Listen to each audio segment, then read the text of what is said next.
여러분, 이 시간 우리 서로 옆에 계신 분들과 함께 인사 나누길 원합니다. 우리 내일 성탄절인데요. 여러분, 우리 메리 크리스마스는 성탄절 날만 하는 게 아니라 여러분 그 기간에 계속 하는 인사거든요. 우리가 그동안 좀 메리 크리스마스에 인색했던 것 같아서 여러분 오늘 그동안 인색했던 메리 크리스마스를 한없이 풀어놓고자 합니다. 그래서 오늘 옆에 계신 분들과 함께 인사하겠습니다. 우리 메리 크리스마스!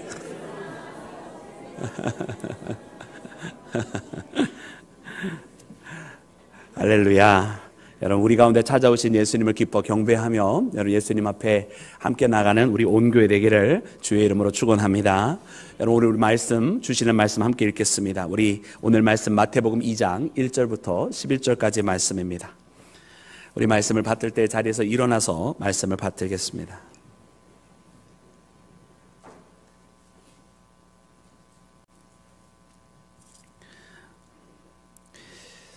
헤로드 왕 때에 예수께서 유대 베들레헴에서 나심에 동방으로부터 박사들이 예루살렘에 이르러 말하되 유대인의 왕으로 나시니가 어디 계시냐? 우리가 동방에서 그의 별을 보고 그에게 경배하러 왔노라 하니 헤로드 왕과 온 예루살렘이 듣고 소동한지라.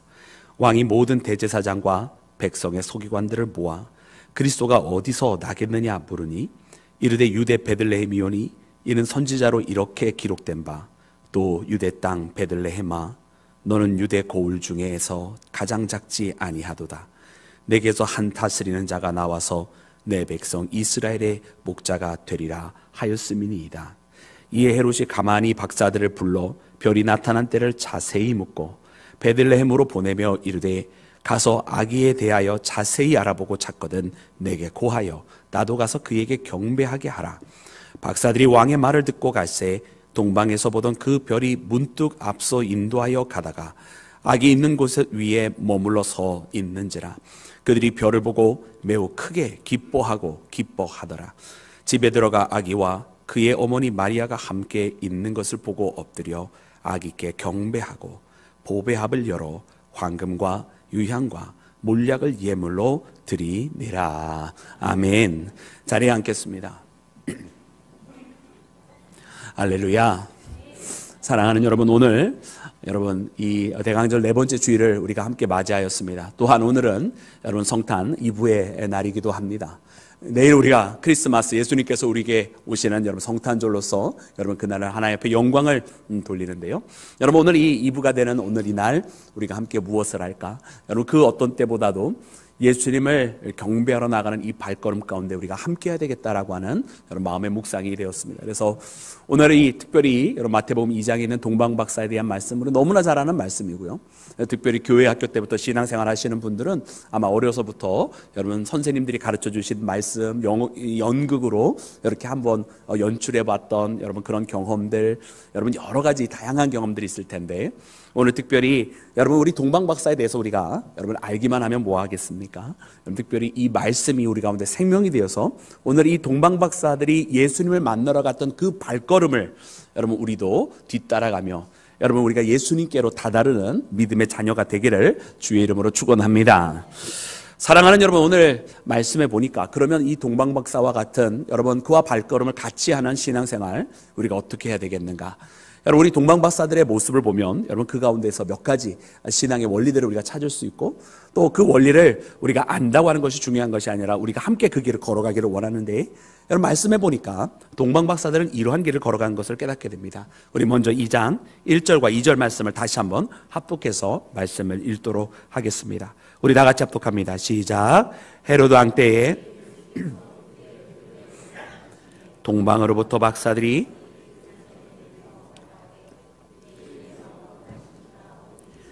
우리가 동방에서 그의 별을 보고 그에게 경배하러 왔노라 하니. 아멘. 여러분 헤로드 왕 때에 일어난 사건입니다. 여러분 예수님께서는 베들레헴에 태어나셨는데요. 이 동방박사들이 여러분 처음에는 베들레헴으로 바로 도착한 것이 아니라 처음에는 예루살렘에 가서 거기에서 예수님이 나신 줄 알고 찾다가 그곳이 아닌 것을 나중에 발견을 하게 됩니다. 우리가 잘 아는 것처럼 왕궁에서 대제사장들과 서기관들에게 물어봤더니 예언의 말씀이 바로 이 예루살렘이 아니라 저 베들레헴 작은 고을 그러나 결단코 작지 아니하는 것은 그 가운데 이스라엘을 위한 목자가 나신다고 하는 그 예언의 말씀을 발견하고서는 여러분 그들이 다시 베들레헴으로 발걸음을 옮겨가게 되는 이 사건을 우리가 보게 되는데요. 여러분 이 동방 박사들이 어디서부터 왔는가 보았더니 여러분 그 이름 그대로 여러분 먼 동방에서부터 오게 된 것을 보게 됩니다. 여러분 이 동방이라고 하는 표현, 여러분 동쪽이라고 하는 표현인데 여러분 얼마나 먼 동쪽이었을까요? 여러분 얼마나 먼 동쪽이었을까요? 분명한 것은 인근에 있는 동쪽은 확실히 아닙니다. 여러분 그러나 이 동방이라고 하는 것을 예측할 수 있는 것은 바로 헤롯이 오늘 본문 말씀 가운데 보니까 여러분 그가 자세하게 물었더라 기록이 되어 있고 그 자세하게 묻고 난 다음에 그가 결행한 아주 악독한 짓은 바로 2살 이하의 모든 아이들을 다 죽이는 사건이었습니다. 그리스도가 어디에서 나시겠느냐 기름 부음 받은 자를 찾았고 이 헤롯 왕이 기름 부음 받은 자를 찾은 이유는 여러분 그는 여러분 이스라엘의 진정한 정통성을 가지고 있는 왕이 아니었기 때문이죠. 여러분 그는 이스라엘의 분봉왕이었습니다.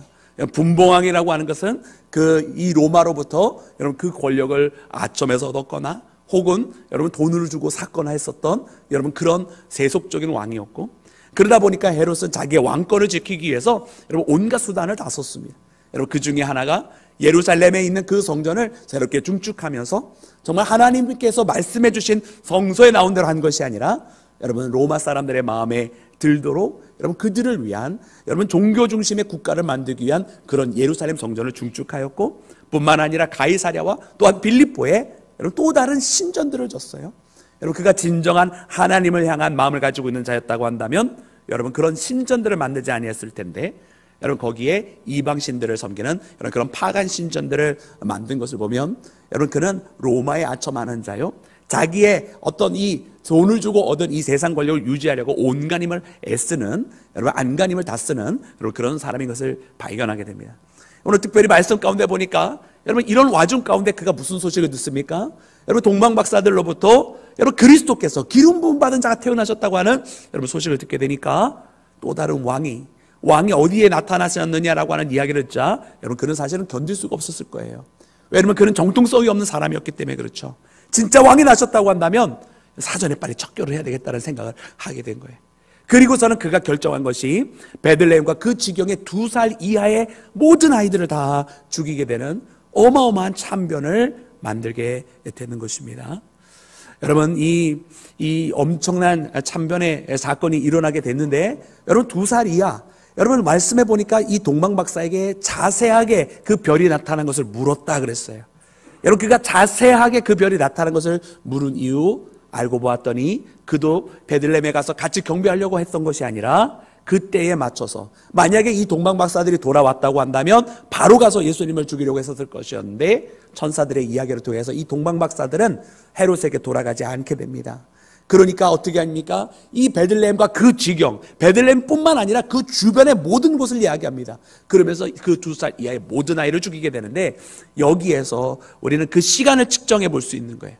별이 처음 나타났던 그때로부터 2년이라는 세월을 통해서 낙타를 타고 혹은 다른 교통수단을 이용하면서 걸어올 수 있는 그 거리를 재는 거예요. 대략적으로 많은 학자들은 하루에 40km 내지는 50km를 걸어갔을 거라 이야기를 하는 거예요.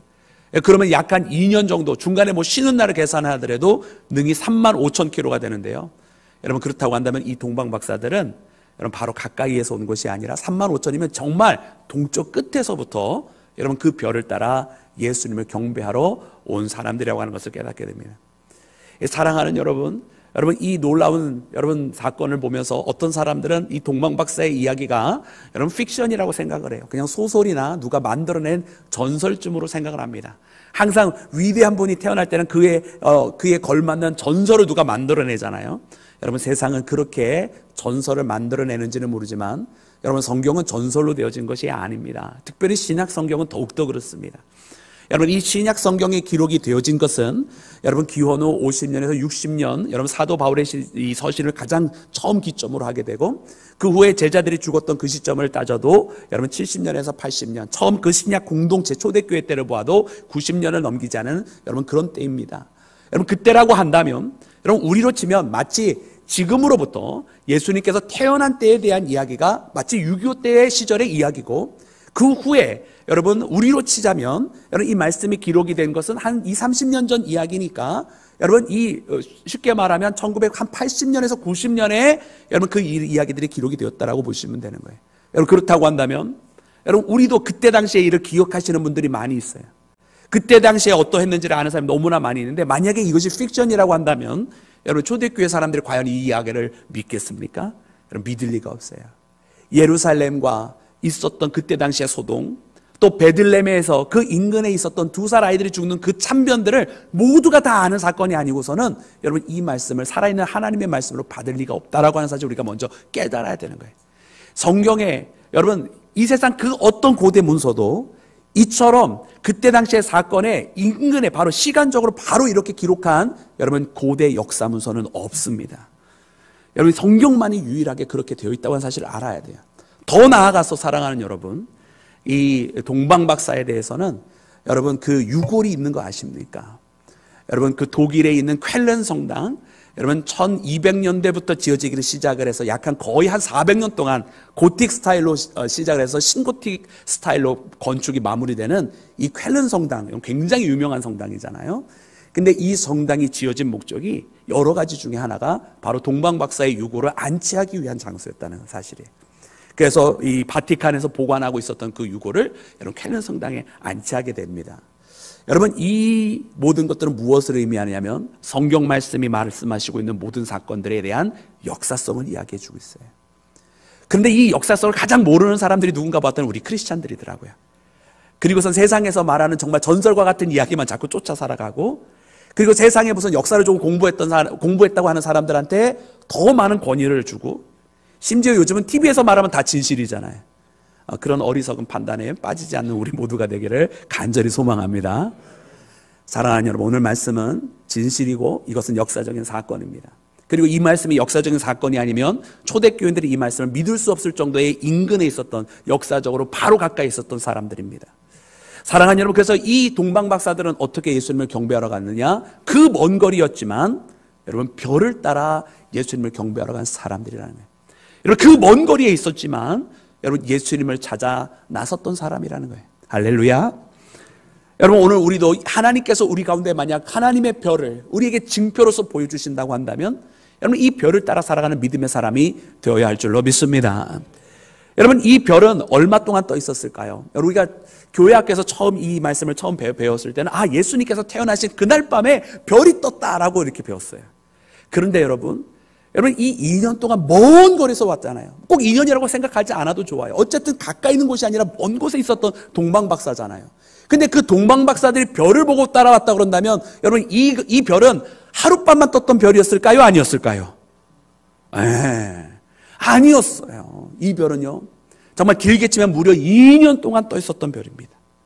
2년 동안 밤하늘에 반짝이던 별이었다라는 말입니다.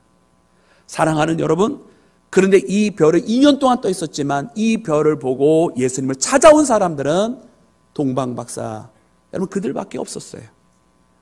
사랑하는 여러분, 오늘 말씀해 보니까 헤롯과 온 예루살렘이 소동했다고 그랬어요. 베들레헴에 너무나 가까이 있었던 사람이에요.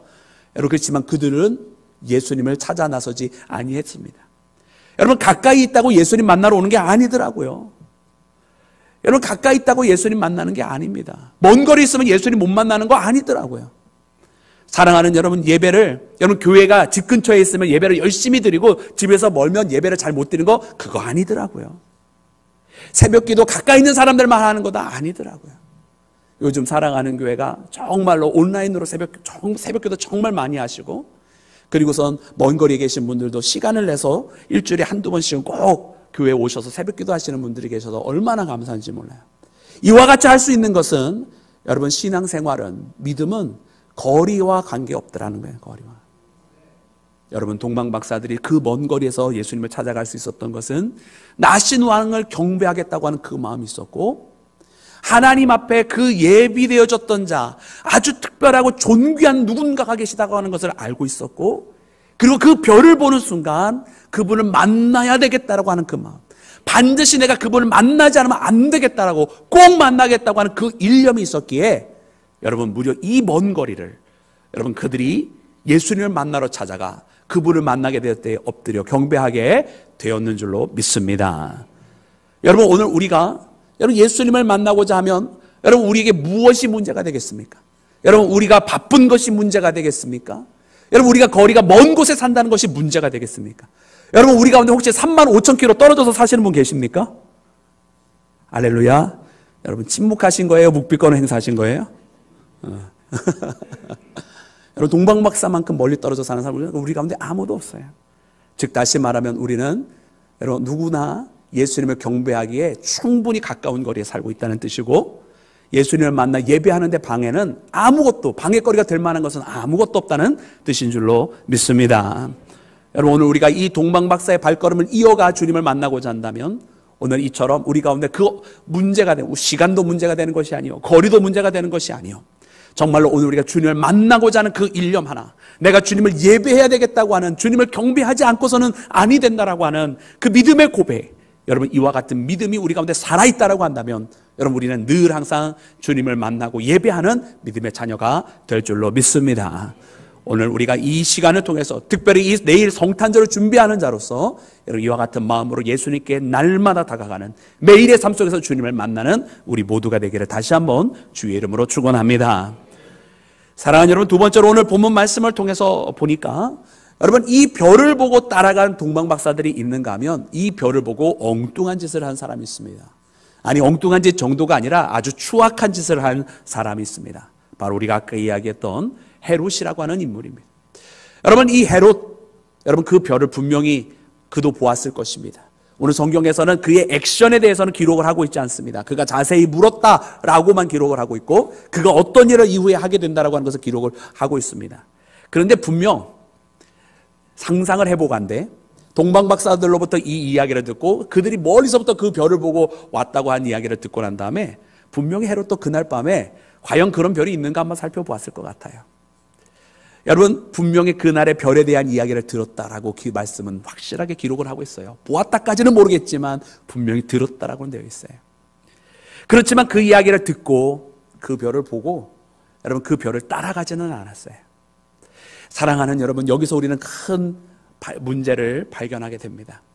그 별을 보고 하나님의 인도하심에 따라 따라간 사람과 그 별을 보고 따라가지 아니하고 자기 뜻대로 살아간 사람의 이 너무나 차이나는 여러분 행동의 결말들을 우리는 보게 됩니다. 하나님의 인도함 따라갔었던 이 동방박사들은 먼 거리에서 왔어도 하나님 앞에 예수님을 발견하고 경배하는 자들이 되었지만, 여러분 이 헤롯은 여러분 자기의 마음속에 자기가 주인이었습니다. 동방박사들은 예수님을 만나게 되었을 때 엎드려 경배하였지만, 여러분 이 헤롯은 자기가 왕이었기 때문에 엎드려 경배하는 것이 아니라 자기가 끝까지 왕이라고 고집하면서 여러분 어린 생명들을 짓밟는 자가 되었습니다. 예수님은 이 땅에 낮은 자리에 오셔서 많은 사람들을 구원하시는 여러분 생명의 주가 되셨지만, 여러분 이 헤롯이라고 하는 인물은 자기가 왕이 되기 위하여 그 어린 생명들의 피를 흘리고 죽이며 자기의 왕권을 지키려고 했었던 여러분 흉악한 인물로 역사에 남게 되었습니다. 여러분 우리는 이와 같은 사건들을 보면서 별을 따라가면서 그곳에 만나게 된 자, 여러분 생명의 주님이신 예수님을 만나고 그곳에 엎드려 경배한 자들과 그 별을 보고서도 그 별에 대해서 듣고도 자기 인생을 자기 멋대로 살아가 여러분 흉악한 범죄를 저지른 한 역사 속의 악한 인물을 우리가 만나게 되는 것입니다. 여러분 그래서 오늘 이 말씀을 보면서 우리는 어떻게 해야 할 것이냐라고 하는 질문을 던지게 됩니다. 사랑하는 여러분, 오늘 이 시간 우리 가운데 여러분 이 별이 상징하는 것이 무엇이냐면 하나님의 인도함 아니겠습니까? 하나님의 인도하심에 따라 살아가는 것입니다. 이 하나님의 인도함 따라 살아가면 우리가 분명히 여러분 우리를 인도해 주신 그 주님의 발걸음에 따라서 하나님께서 가장 기뻐하시는 방법대로 여러분 우리가 나아가게 되는데요. 여러분 그래서 그 마지막 그 종착역에는 여러분 주님께서 우리를 예비하고 계시고 여러분 우리를 품에 안아주시기 위하여 우리를 기다리고 계시는 것입니다. 근데 사랑하는 여러분, 우리가 광야 때도 보면 여러분 광야 때 하나님께서 불기둥과 구름기둥으로 인도해 주시고 약속의 땅이라고 하는 그곳은 여러분 하나님께서 인도해 주시는 대로만 가야 되는 거지, 자기가 가고 싶다고 해서 조금 더 빠른 길이 있다고 해서 지름길이 있다고 해서 그 길로 가는 것이 아니거든요. 하나님께서 인도해 주시는 그 길은 때로는 불편한 길이고요, 하나님께서 인도해 주시는 그 길은 때로는 홍해가 가로막고 있습니다. 하나님께서 인도해 주신 그 길 따라 가다 보니 때로는 적군도 나타나게 되고요, 하나님께서 인도해주신 그 길을 가다 보니 그럼 때로는 물이 부족한 상태, 음식이 없는 상태에 이르기까지도 합니다. 근데 사랑하는 여러분, 그 길이 가장 은혜롭고 가장 감사한 길이고 그 길이 하나님의 지키심과 보호하심이 있는 그 길인 것을 깨닫게 되는 것은 홍해가 가로막혔을 때 그 홍해를 가르시는 하나님을 만나게 되고 물이 부족할 때는 반석에서 샘물을 내시는 그 하나님을 우리가 경험하게 되는 줄로 믿습니다. 적군이 나타났을 때에 여러분 지던 해까지 멈추게도 하시는 그 하나님을 우리가 경험하게 되는 것은 하나님의 인도함을 받을 때에만 가능한 사건이었다고 하는 사실을 깨닫는 우리 모두가 되기를 주의 이름으로 축원합니다. 여러분 오늘 우리도 주님 앞에 그렇게 나아갑니다. 여러분 별을 따라 하나님의 인도함을 따라갔던 동방박사처럼 여러분 하나님의 인도함을 받아서 살아가야 예수님을 만나게 되고 그렇게 하나님의 인도함을 받아 살아가야 생명의 주님 앞에 우리가 예배자로서 세움을 받게 되는 것입니다. 그러나 만약 우리가 하나님의 인도함을 저버리고 우리 뜻대로 우리가 우리 인생의 주인이 돼서 살아간다고 한다면 여러분 그 경배의 자리와 예배자의 자리는 우리의 것이 아니게 될 것입니다. 그러므로 사랑하는 여러분 오늘 이날 여러분 우리는 동방박사와 같이 별을 보며 하나님의 인도함을 따라 살아가는 믿음의 자녀가 되기를 주의 이름으로 축원합니다.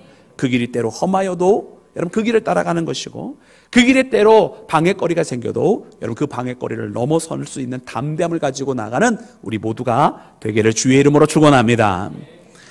사랑하는 여러분 그리고 마지막으로 오늘 말씀해 보니 여러분 이 동방박사들은 여러분 예수님 앞에 그 보배합을 열어 황금과 유향과 몰약을 예물로 드렸다라고 기록이 되어 있습니다.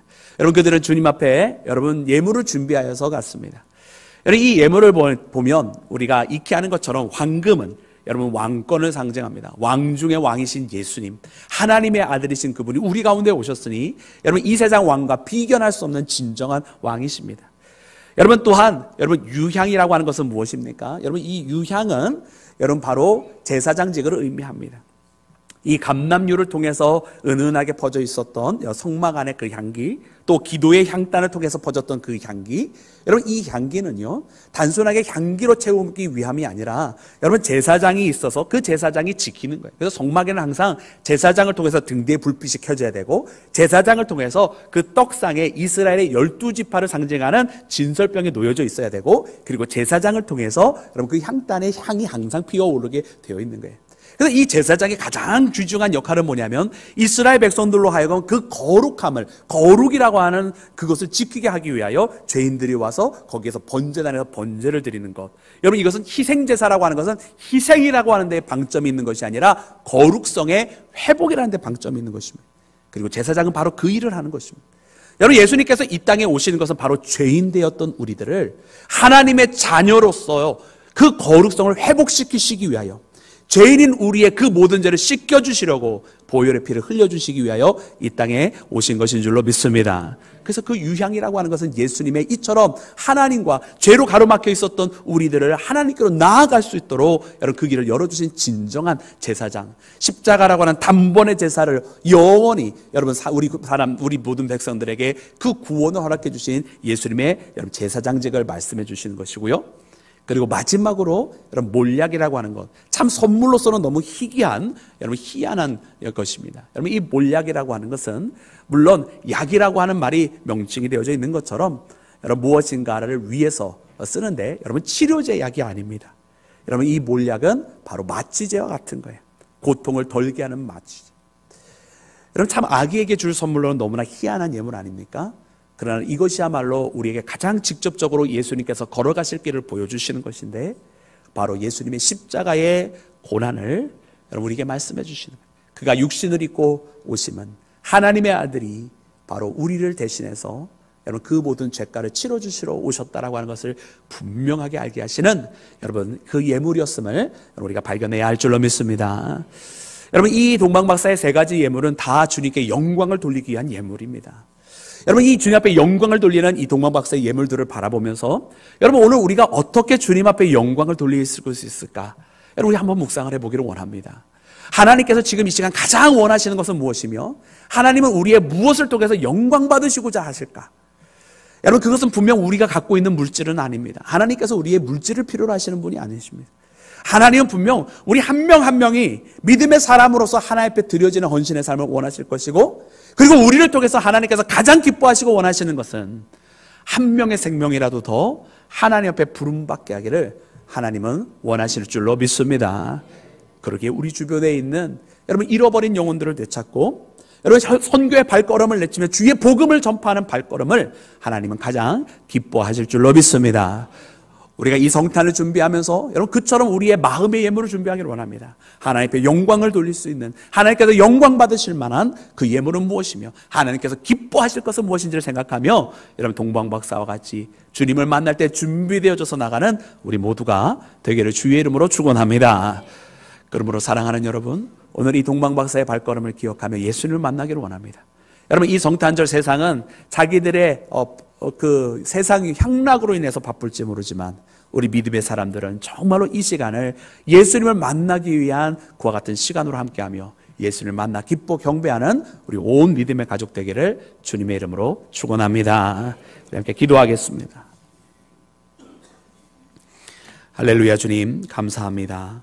오늘 이 시간 사랑하는 주의 자녀들이 주님 앞에 별따라 예수를 만나러 갔던 동방박사와 같이 우리 또한 주님의 인도함을 받아 주의 전까지 이르기를 원합니다. 오늘 우리에게 주신 이 말씀을 통해서 우리가 더 나아가기를 원하옵나니 주여 우리 가운데 그 어떠한 것도 주님을 만날 수 없는 이유가 되지 못하며 주님을 만나지 아니하였다라고 하는 변명거리가 되지 못함을 다시 한번 깨달았사오니 주여 저 동방에서부터 별을 보며 주님을 만나야 하겠다라고 하는 그 일념으로 찾아가 주님을 만나게 된 동방박사와 같이 오늘 우리에게도 주님을 만나리라, 내가 주님을 반드시 만나리라, 만나야만 하겠다라고 하는 일념으로 주님께 다가가는 믿음의 자녀 되게 하여 주시옵소서. 모든 것을 주께 맡기며 우리 구주 예수 그리스도의 이름으로 기도드렸사옵나이다. 아멘.